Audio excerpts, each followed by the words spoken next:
Okay, good morning.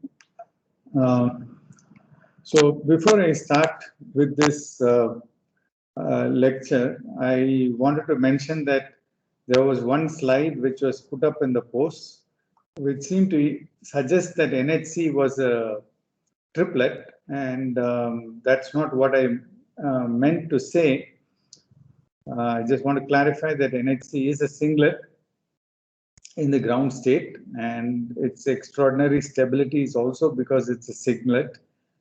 Even in the free form, even without complexation to a metal, NHCs are reasonably stable, and that stability comes from the fact that it's a singlet and not a triplet, and so it doesn't easily react with oxygen, which is a triplet. So, having said that, I was trying to point out the angle of 109 degrees is in fact what you would expect for a triplet. So that's why the 5-membered ring is a big problem.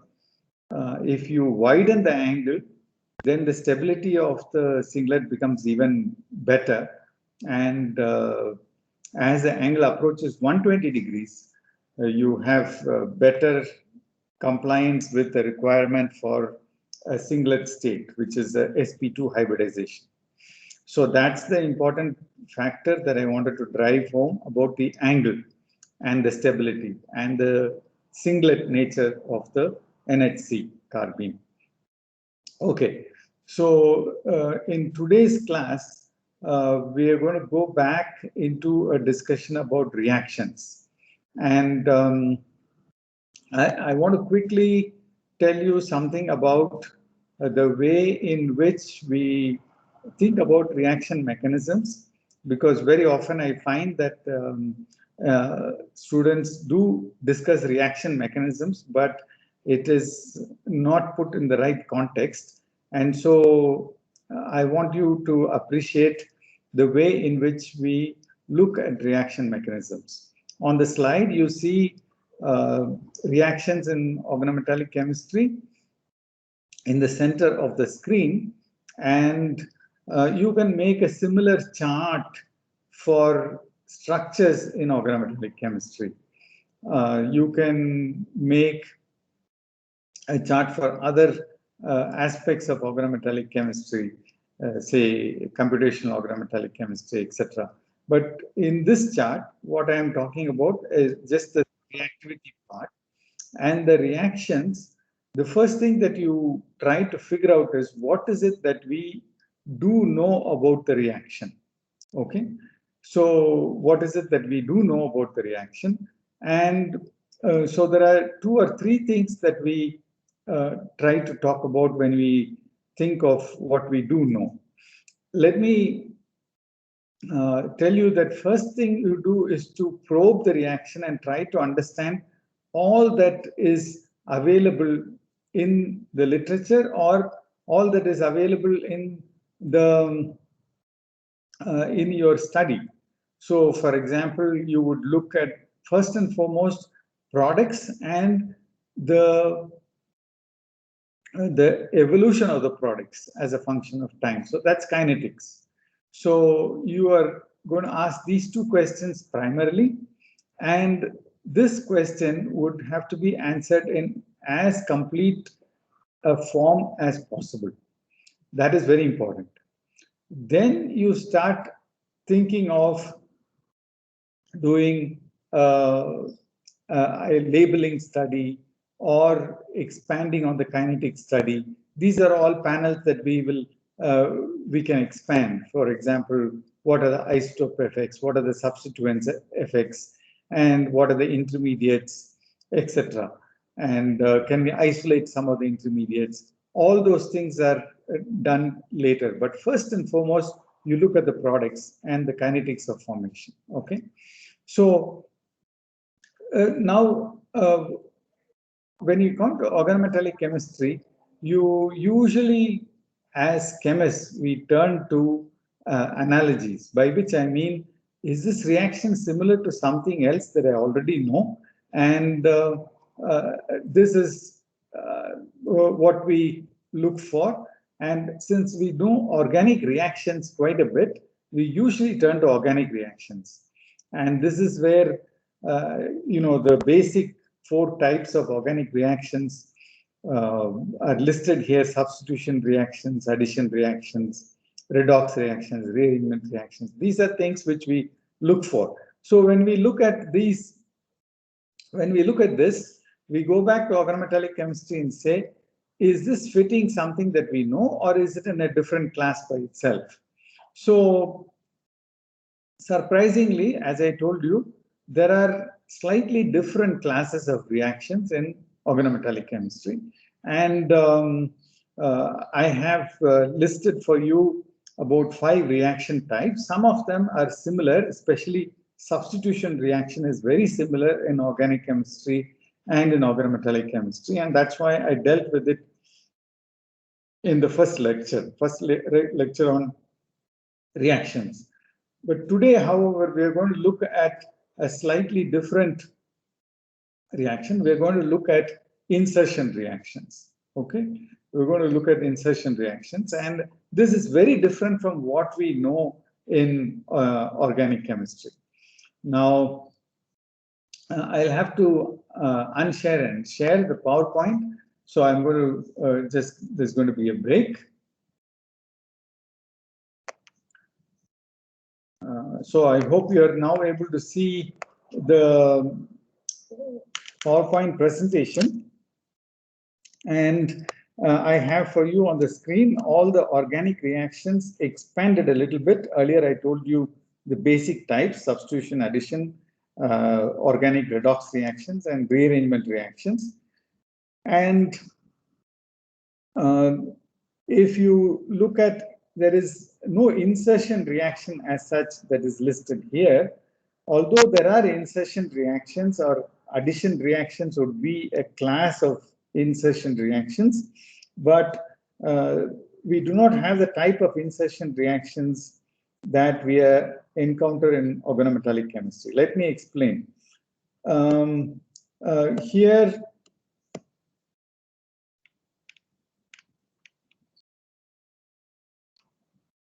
Here, for example, in this slide, I have for you a simple insertion reaction, which is found in main group organometallic chemistry, but organic chemists are very familiar with this reaction, where you would introduce a CO2 molecule into a very polar R minus Mgx plus moiety. So basically, there is an insertion reaction of the carbon dioxide between the R and the Mg. So you get RCOO Mgx, which of course is a classic example of an insertion reaction. Now, in organometallic chemistry, you encounter a reaction like this. You take methanol, add carbon monoxide, and make acetic acid. You'll notice the similarity between these two, but there is a world of difference between these two reactions, because methanol is not as polar as RMGX, and carbon monoxide is also practically neutral. So you do not have big polarity in either of these two molecules, the way in which you have polarity difference here. This reaction, the first one that I have written, is obviously charge controlled, and there is very clear movement of the positive Mgx to the negative oxygen, resulting in movement of the reactant towards the product. So if you look at the methanol to acetic acid conversion, you have no polarity change like that, no reorganization. This reaction is catalyzed by organometallic species, a rhodium 1 species, which I have shown for you here. And it is carried out at fairly mild conditions. 80 degrees centigrade and 3 atmospheres of carbon monoxide is not very drastic. And the only problem with this reaction is the fact that you're using HI, which is extremely corrosive.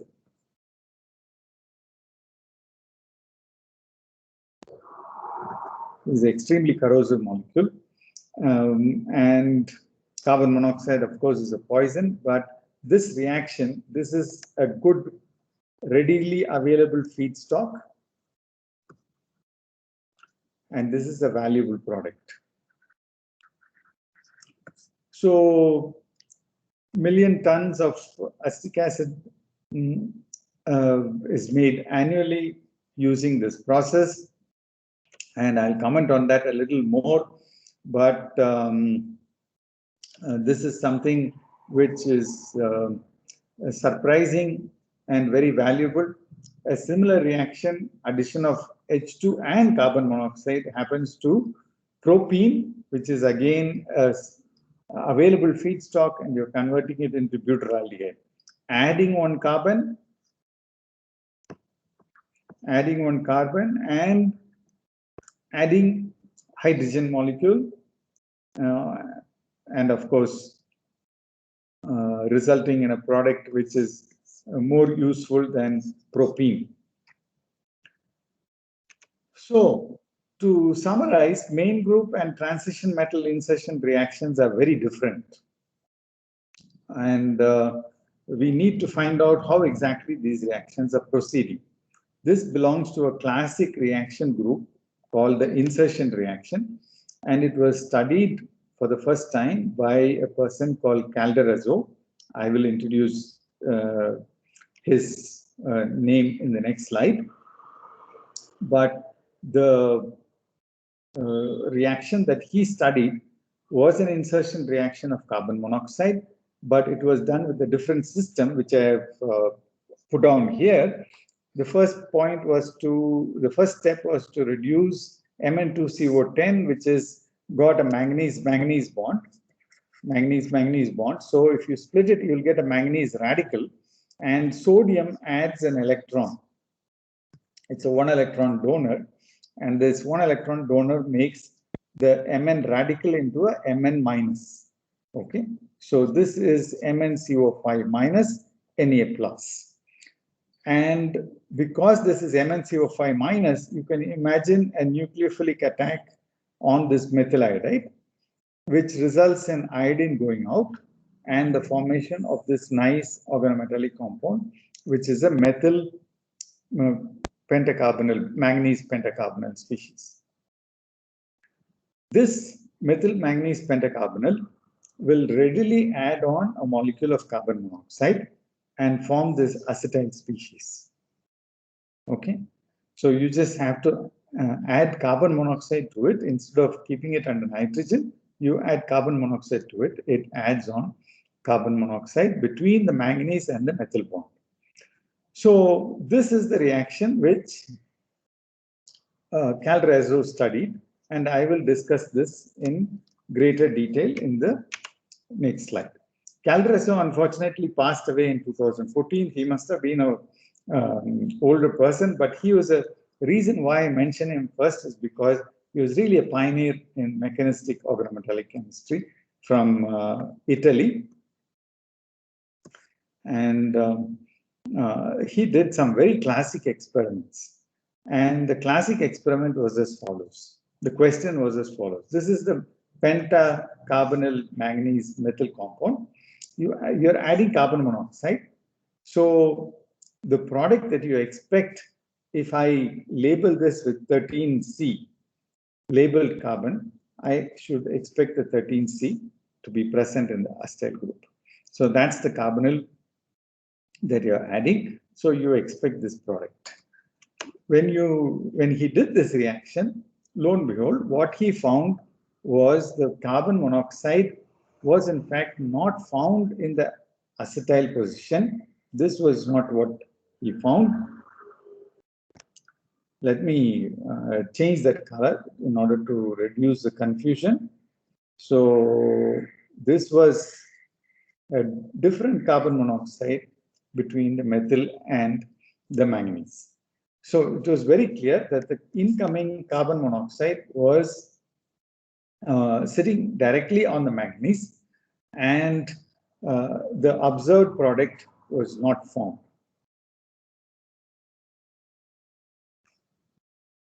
I should put this closer here, observed product. This is expected product. Okay, this is the expected product that was the observed product. So this was a surprise to start with, but it was not, I should say, it was not a big, it was not a big shock, because Calderaso's experiment assumed that because you have 5 carbon monoxides already there, what is the guarantee that the added carbon monoxide would go into the between the manganese and the metal? It might as well go somewhere else. So that's the question that he was asking, and in fact, interestingly, he got the answer that he wanted on the basis of this experiment that he did with labeled carbon monoxide. Now, you might ask the question, how can he be sure about the carbon monoxide's position? And that can come up from either carbon-13 NMR spectroscopy, or it can come from the stretching frequency. Nu CO was very characteristic. This one will have almost like a ketonic vibration, whereas the CO stretch would be more close to 2000 centimeter minus 1, where you expect a manganese carbonyl to have a stretch.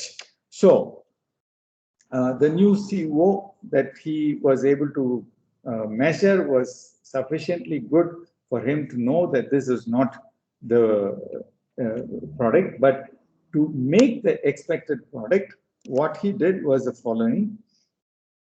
This is, he made labeled acetyl chloride. He made labeled acetyl chloride and did this reaction so that you get the compound that you expected, and measure the Nu CO and measure the 13 CO. Then you can be absolutely sure that this carbon monoxide has a particular stretching frequency. So what I'm trying to tell you is that always when you make a claim, you should have a second line of evidence to prove that what you're saying is right.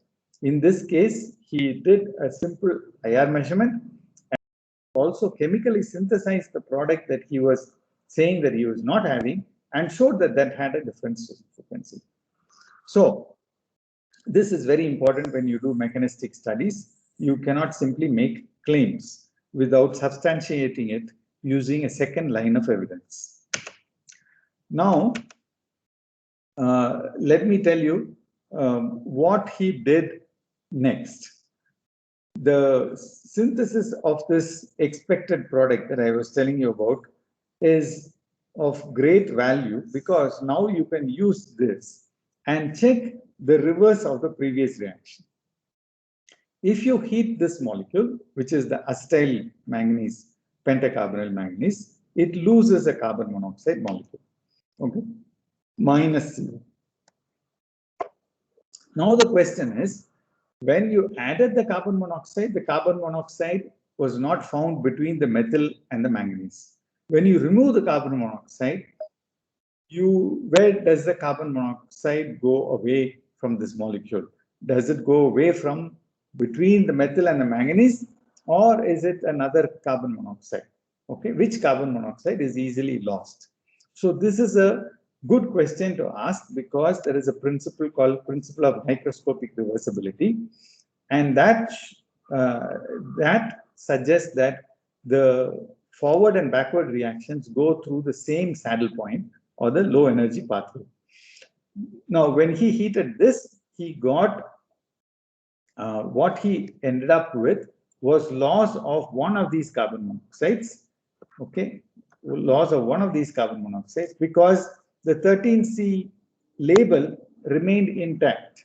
Okay, this is the 13C label, and it remained intact, and the methyl group seemed to have migrated to a cis position.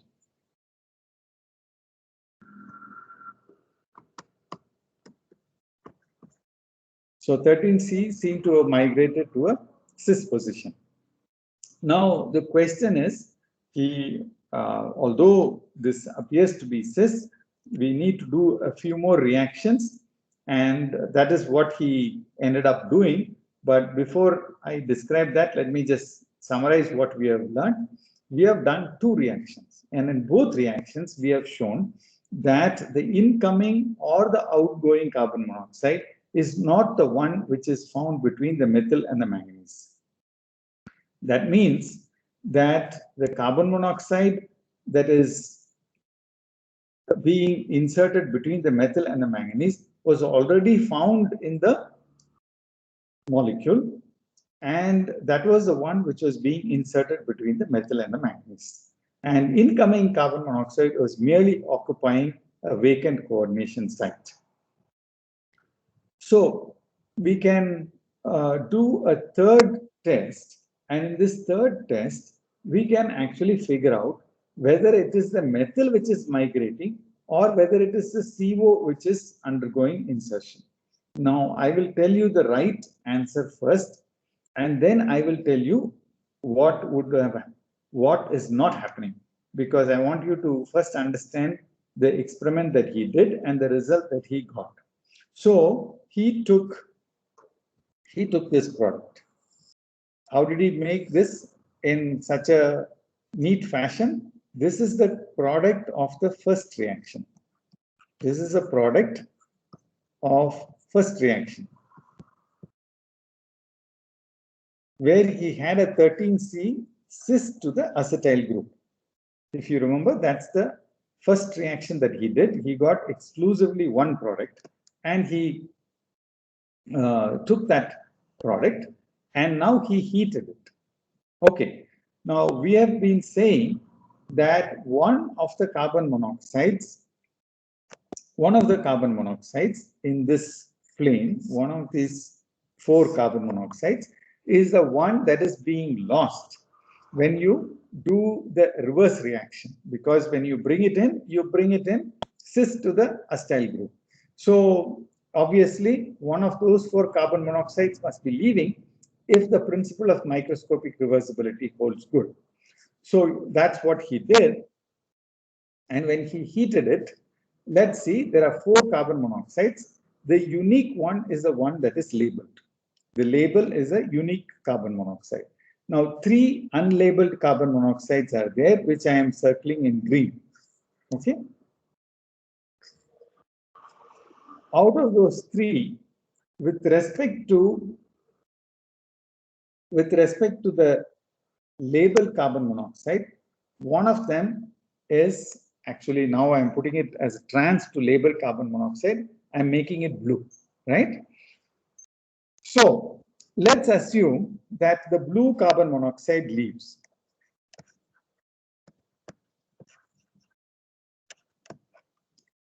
Blue carbon monoxide leaves, and then the methyl group jumps from this position to this position, and that will give me the first product. Okay. If any one of the cis carbon monoxide leaves, I would have one of the green carbon monoxides go. So let me give one of these carbon monoxides go. Then the methyl group moves from this position on to this position, and then I get a cis product. Turns out that there are 2 carbon monoxides which are labeled green. So the probability of having cis is 2, whereas the probability of having the trans one is only, the probability is only 1. Because the 13C Mn bond and the 12C Mn bond strength are not going to be very different, the probabilities of either one of them breaking is going to be the same. So it's only the fact that there are 2 carbon monoxides which are cis to the labeled one. So you get 2 times the cis and 1 times the trans. And it is also equally likely that the labeled carbon monoxide leaves. If the labeled carbon monoxide leaves, then of course you're going to end up with this product, So let's make it this. There it is unlabeled, and the methyl group has migrated to the position where the label was present. So you have three options. Out of those three options, one option happens twice as fast or twice as more as the other two options. As a result, you would end up with a distribution of these three compounds. Now let's assume that this carbon monoxide extrudes. It just does an extrusion, or let's say that the carbon monoxide migrates. If the carbon monoxide migrates, you will always get only this product. Okay. If the carbon monoxide migrates from the position of the acetyl to this, you will always end up only with this product. So the methyl will remain in its place, and 3 times you will get this, and once, of course, you will get the unlabeled product. So the fact that you have methyl migration is shown by the fact that you get a 1:2:1 ratio of the product.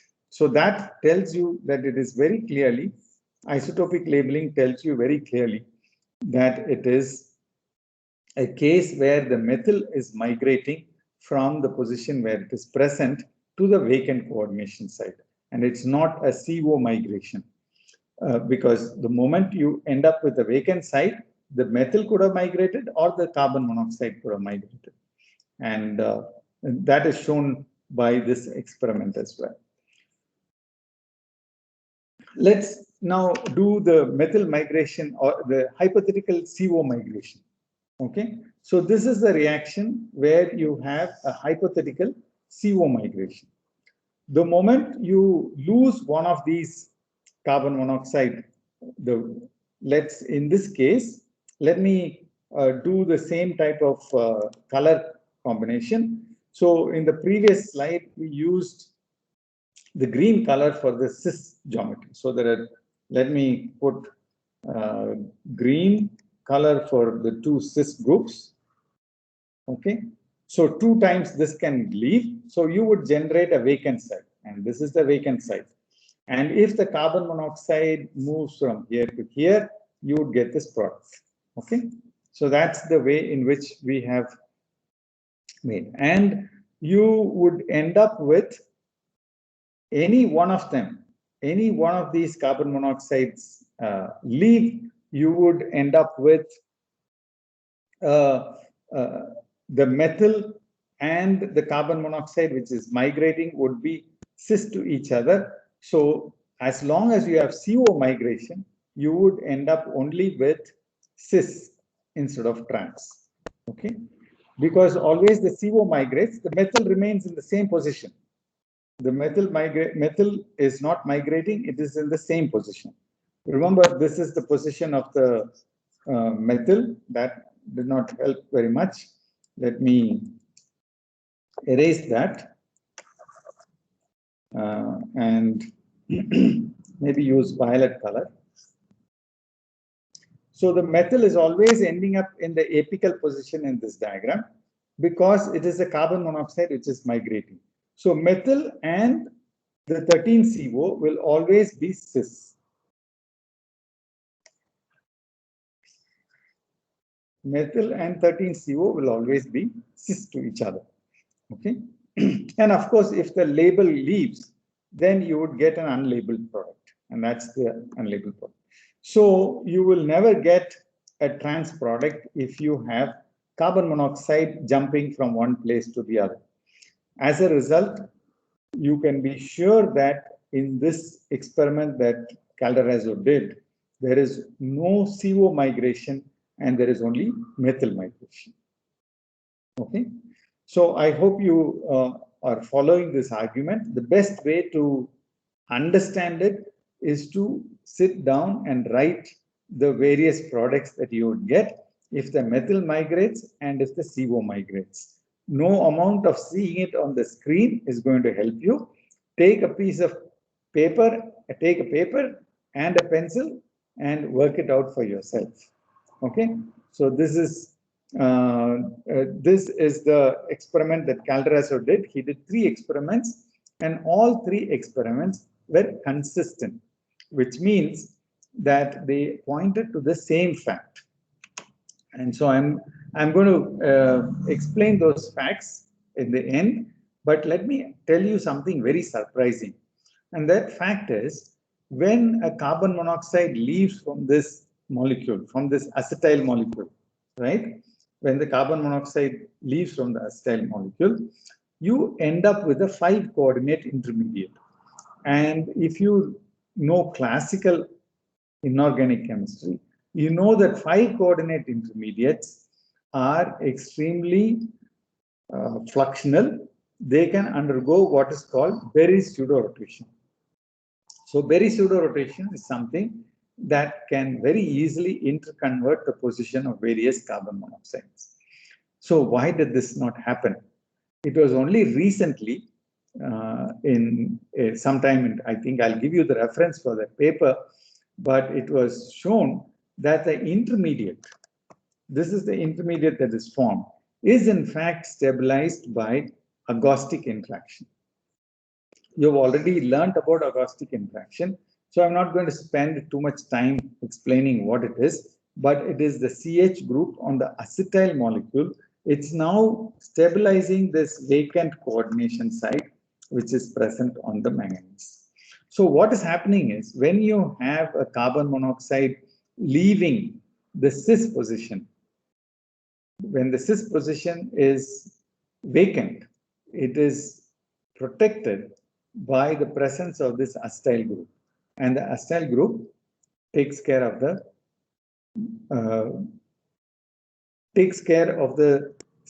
or rather I should say, it makes the 5-coordinate intermediate more stable and prevents it from undergoing Berry pseudorotation.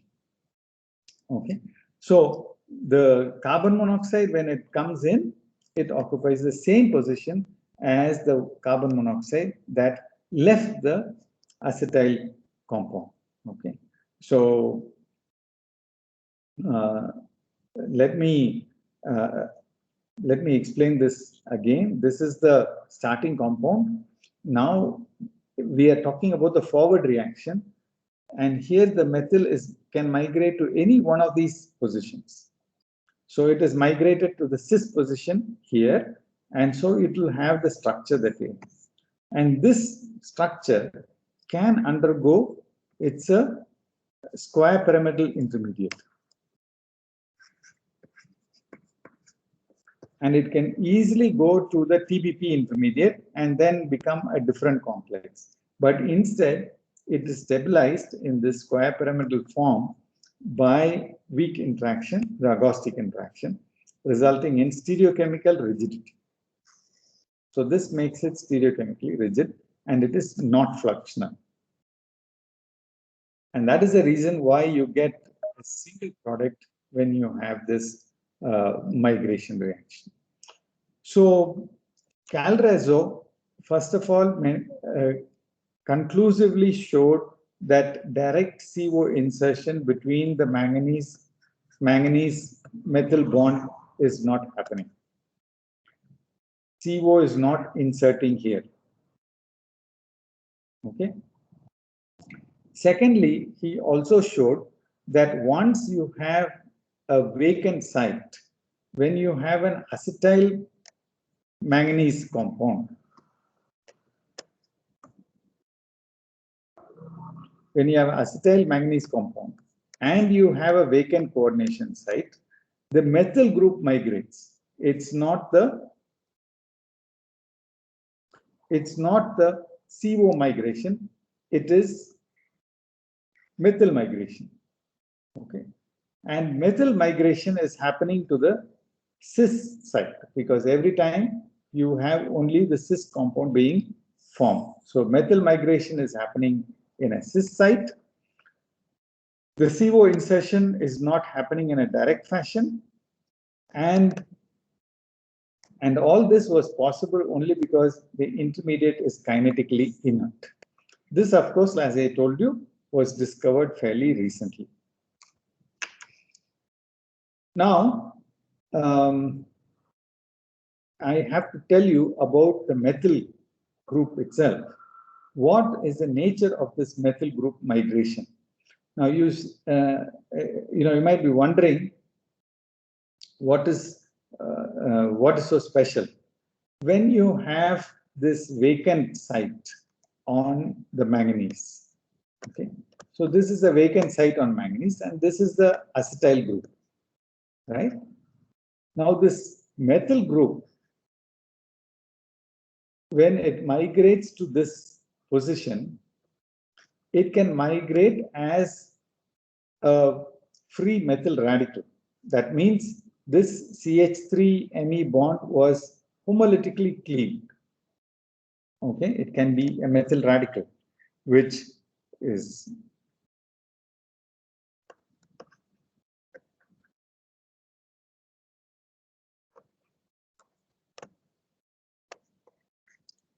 and then it is coming into this correct position, right? So this is one possibility. This is one possibility. It can also come as an anionic ligand, as a one electron ligand. Okay, CH3 minus. If it comes in as CH3 minus, then this manganese compound would be transiently a positively charged species, and it would come in as a, this is the violet one. Okay, let me write the Me minus process.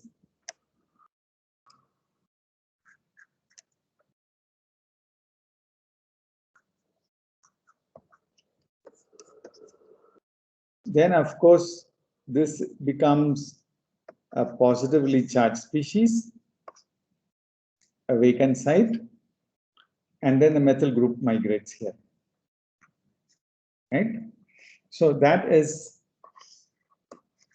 this process that we are talking about. Okay. Of course, it can be a cation also. We can write it exactly as a cation, and the manganese can be a negatively charged species. Let's write that also as an alternative, maybe in dark blue color. So you have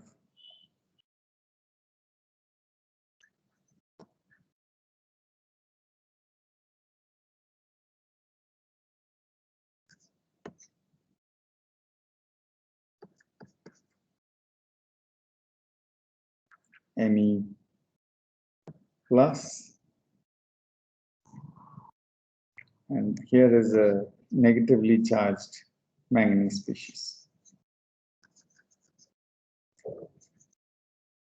Now, if it comes out as a cation, the stereochemistry around the carbon would be completely lost, right? It would completely lose the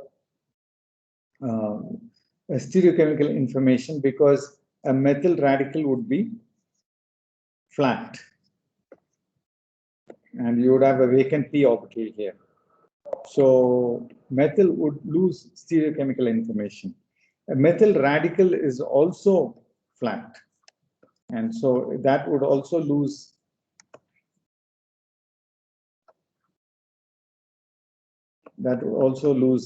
information, stereochemical information.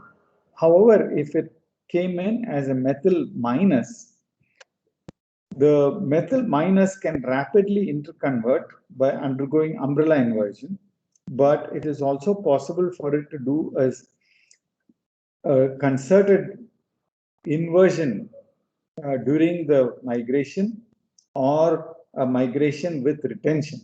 Both of these are possible. So this is what bothered chemists. How is this methyl group migrating? And surprisingly, it took some time to do this experiment because it's not easy. The person who did it was Whitesides, and Whitesides, in fact, employed an NMR technique to decide how my group was migrating. But the system that he chose was the iron carbonyl system, and the migration that he was looking at was slightly different.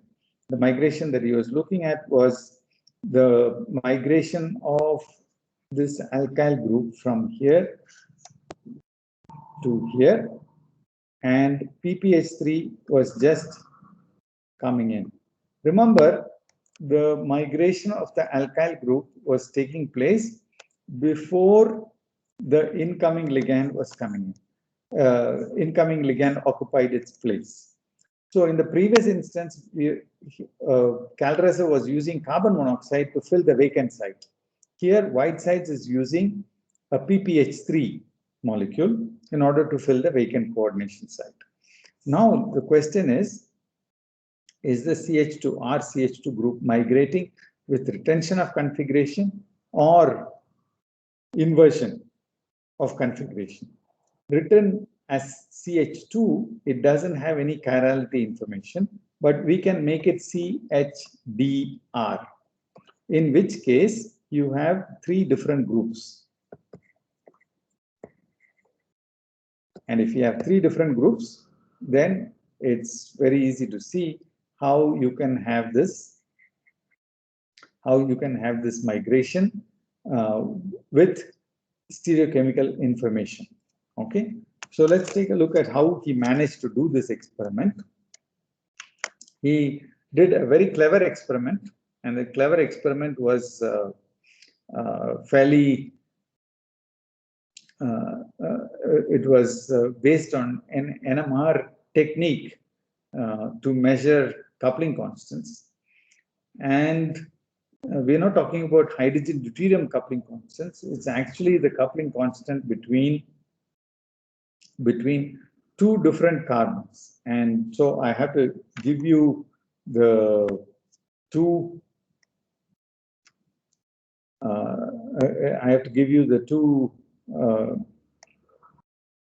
compounds that he chose, but first we are making the assumption, and the correct assumption in this particular case, that in fact it is migration first. I already told you this, so I did not emphasize migration first, and PPH3 was simply occupying the vacant coordination site. Remember, we are asking for stereochemical information about the carbon that is undergoing the migration. It is about this carbon. What he did was the following.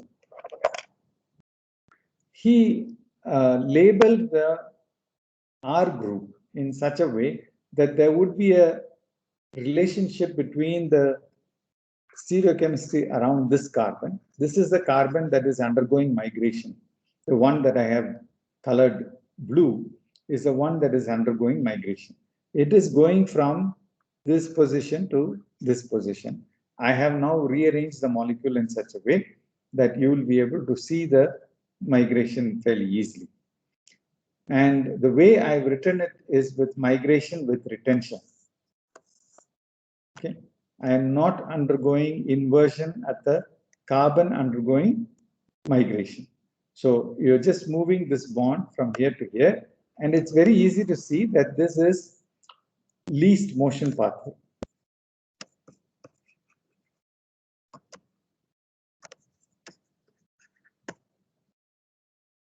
It's very easy to see that it's a least motion pathway.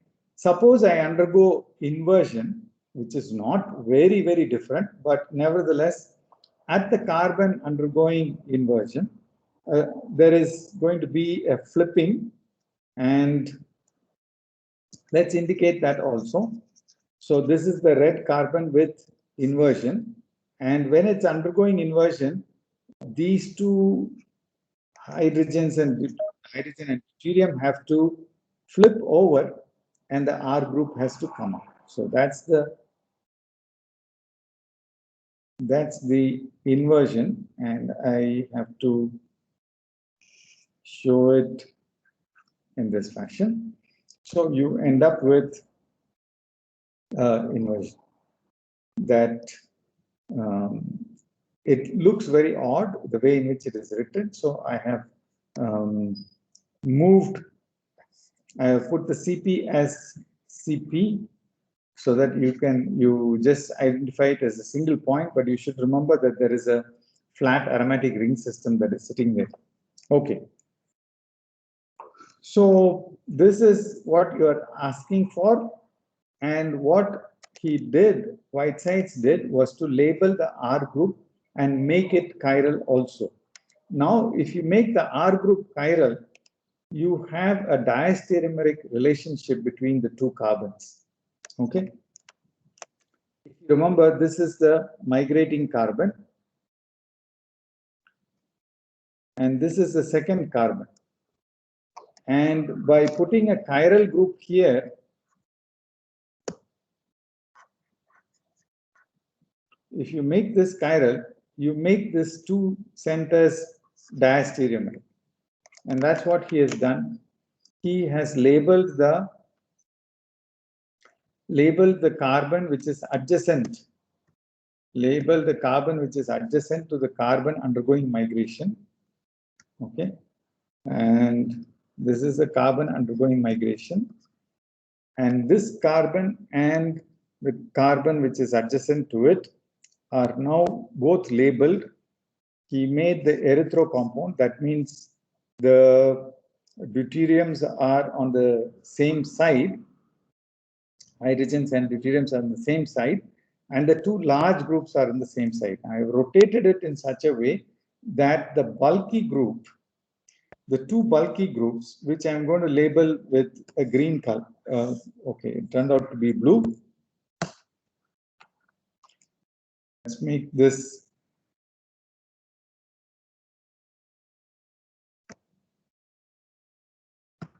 So this is a bulky group and this is a bulky group. This is a tertiary butyl group and this is a. So these two groups would like to stay away from each other, anti to each other.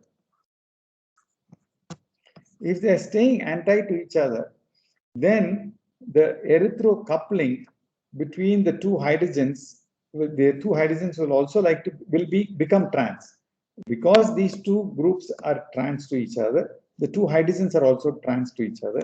And so the coupling constant turns out to be 9 to 12 hertz. And this comes from the Karplus equation. So before we look at the Karplus equation, go back to this. This is 9 to 12 hertz. Okay. And one way to see it is to write the whole thing in a Newman projection. This is a Newman projection. So in the Newman projection, you can see very clearly that the migration of this bond is what is happening, and what you have written here is happening if it happens with complete retention. This is the product that you would get. Now, this is the bulky group, this is the bulky group. They will again be trans to each other. And if they are trans to each other, the erythro coupling would be carried over to this compound also. Erythro coupling would be large in this case, 9 to 12 hertz. And all you need to do is to measure the JH coupling constant.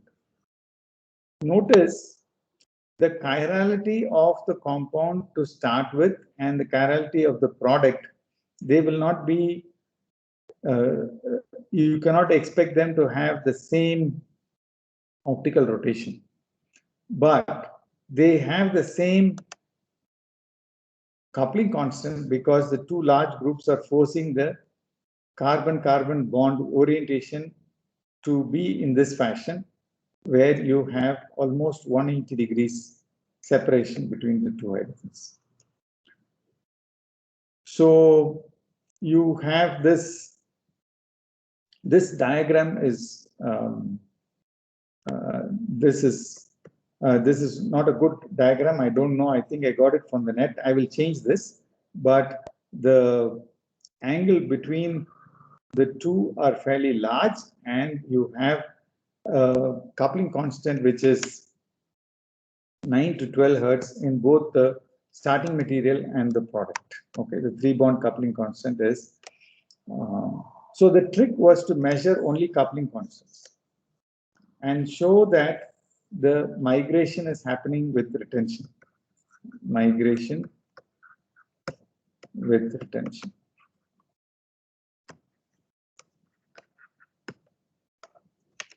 Okay.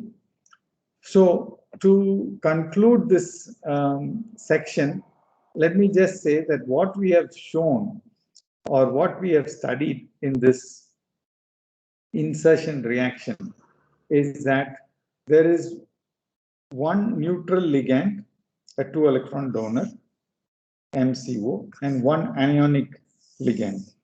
Let's make it anionic for the simple reason that because you have migration with retention, I would like to call it an anionic ligand.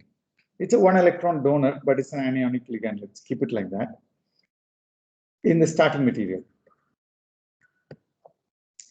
After the migration is over, the anionic ligand migrates from the metal to a neutral ligand.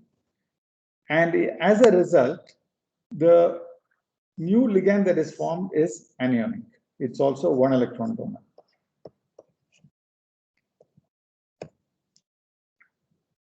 So in the end, you had a 3-electron ligand system in the starting material. In the product, you have only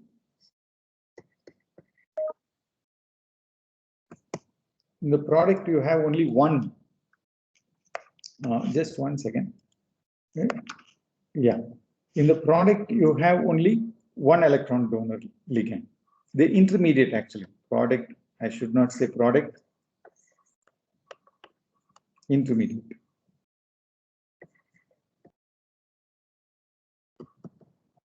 And because the intermediate has got only 1-electron ligand, it adds on the PPH3 or CO and forms the product, which has got 3 electrons.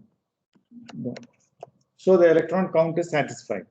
So you see that during this process of migration, there is a vacant site or a coordinative unsaturated that is created on the organometallic species. And this coordinative unsaturation is capped by the incoming ligand. This migration is happening with retention of configuration on the carbon. And this is something which is difficult to measure. And Whitesides managed to carry out this measurement using a clever trick of measuring coupling constants and using a diastereomeric carbon to give him some information about the migration. So with this, I will stop here. I will go back and explain Calderazzo's experiment once again.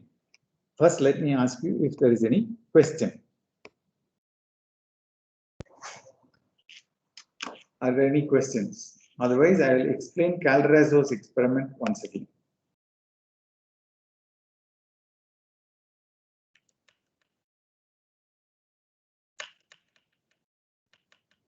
Sir, hello.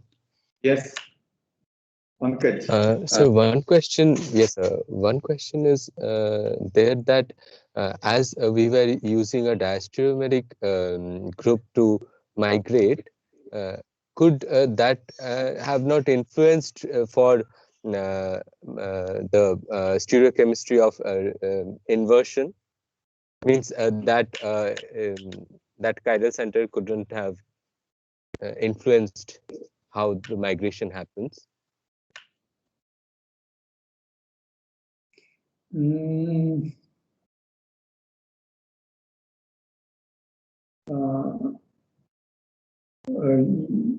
I don't think so, because that is very difficult to. How will that center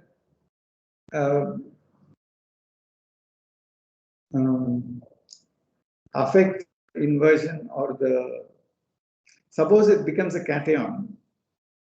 Okay, you do not have any. I mean, you have a flat cation or a radical, then you have a flat species. So you will not have any influence, right? I don't know how, if it's an Other anion. chiral center has a bulky group.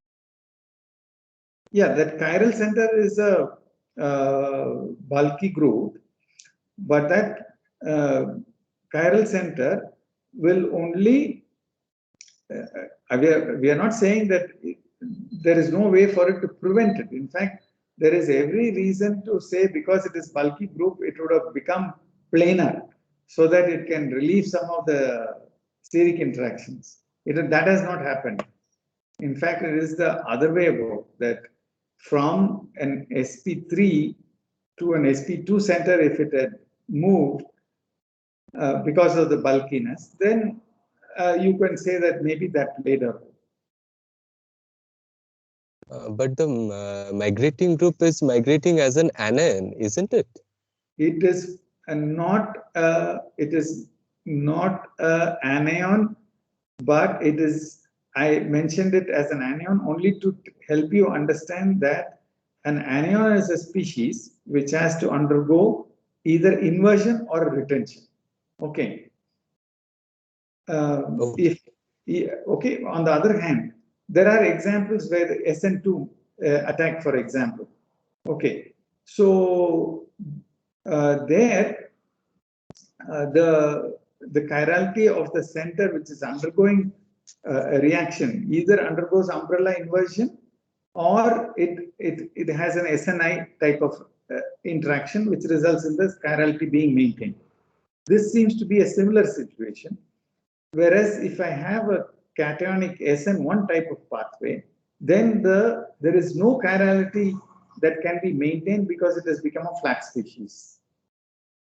And in fact, if you say that it's a bulky group, there is every reason to relieve the stress and become an SN one type of an intermediate, cationic intermediate, right? If it's just bulkiness. Yes. Chirality influence is a little more tricky question because the only way to solve it is to use the other isomer also and to compare the two. Now, as far as I remember, Whitesides did not use that methodology. He used only one isomer, as far as I know. But if you use either a cis or a trans, I think you get the same result. But I'm not sure the original experiment was done like that. But this is a hypothetical question. The CO migration versus the methyl group migration, that is a more important question. This inversion or retention was an interesting experiment. I do not think many people have probed that in other systems. As far as I know, it has not been repeated by other people. Okay, sir. Okay. Okay. Any other questions? So let me just tell you the Kaldrazov's experiment. I would like you to study this reasonably carefully. What he showed was that this is the product that you expect, what I'm showing on the screen. The labeled carbon monoxide should have come between the methyl and the manganese, these two species. But that's not the product that you get. You get a product where the methyl seems to have undergone some kind of a magical movement, and the incoming carbon monoxide is just occupying a new manganese carbon monoxide. It's occupying a vacant site on the manganese and forming a new manganese carbon monoxide bond. So now you have to explain this, and he did a series of experiments where he made sure that that product was not formed, and also he used that product. To show that the reverse reaction was happening consistent with a methyl group migration and not a carbon monoxide migration.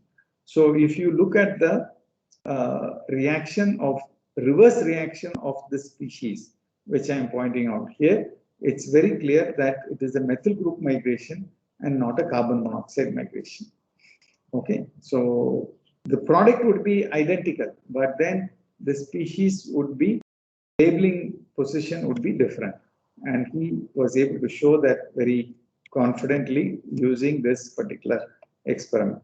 And this whole thing was possible only because of this agostic interaction stabilizing it. I will give you in this lecture, I have not put down the reference, but I will give you the recent reference of somebody has shown that computationally you can see the agostic interaction in this methyl manganese compound, acetyl manganese compound. Okay, otherwise we end the lecture here. You can all log off and I will stop the recording. Hello, sir. Yes. Sir, in Cultrajo experiment, they got cis and trans product. So how did they confirm that they are cis or trans? From IR they confirm? IR. Yes. I have not given the actual values, but all the values were significantly different. They were resolvable. So he was able to show that the product that he got was in fact the cis compound. Yes, yes. I will give you the Calderazzo's paper also. Yes. And I will give you the agostic interaction paper. Sir? Yes.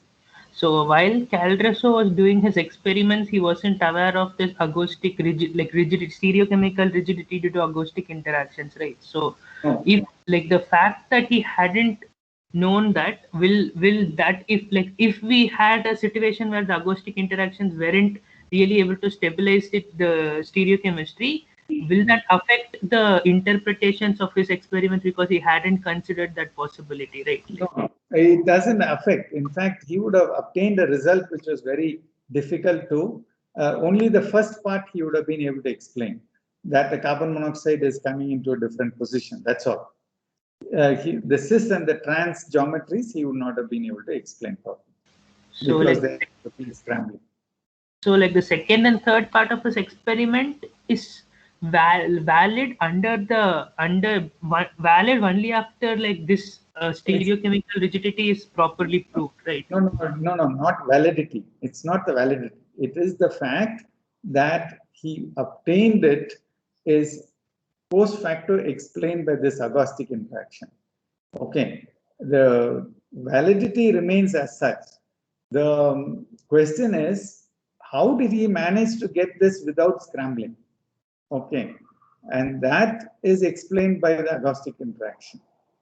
It's not all the results that he obtained are independently correct. Whether you have, it may be agostic interaction that is keeping it intact. It could be just some other reason which could be keeping it intact. There is no scrambling happening. That's all that we can say. If there was scrambling, then the result would have been cis and trans would have got mixed. Yes, sir. So the validity of his experiment stands. The reason why did he get such a clear experiment, clear result, that is explained by agostic interaction. In fact, the counter experiment would be to have a system which doesn't have agostic hydrogens and show that you have loss of stereochemical rigidity in the 5-carbon. That has not been done. This is only a computational study which suggests that it can stabilize. So for all practical purposes, regardless of whether we have the agostic stabilization or not, there's no scrambling happening in general in these kind of reactions. No. That's what I'm saying has not been shown. In fact, it is well known that the alkyl group is the one which is migrating, and it is not a CO migration. All the other experiments are consistent with this kind of an interpretation. Nobody has done such careful labeling experiment in order to show the migration of the alkyl group and it is usually cis. That result has been repeated several times. In most cases, the migration is to a cis group. Okay, that part of it is repeatedly been observed. But the fact that it is methyl versus carbon monoxide, that has not been conclusively demonstrated by other people. Okay, cis position is very clearly demonstrated. And that is intuitively also obvious because you have, the least motion pathway. It would be more difficult for the methyl to go all the way around and bite this vacant site, right? Although breaking this carbon monoxide bond versus breaking these carbon monoxides would have different bond energies. So it is very clear that this carbon monoxide is more tightly bound. Why? Because you have a sigma donor and you do not have a pi acceptor on the trans side. So this carbon monoxide is more tightly bound. The weak carbon monoxides are these cis-related carbon monoxides. Yes, sir. Okay. Can we close now? No other questions?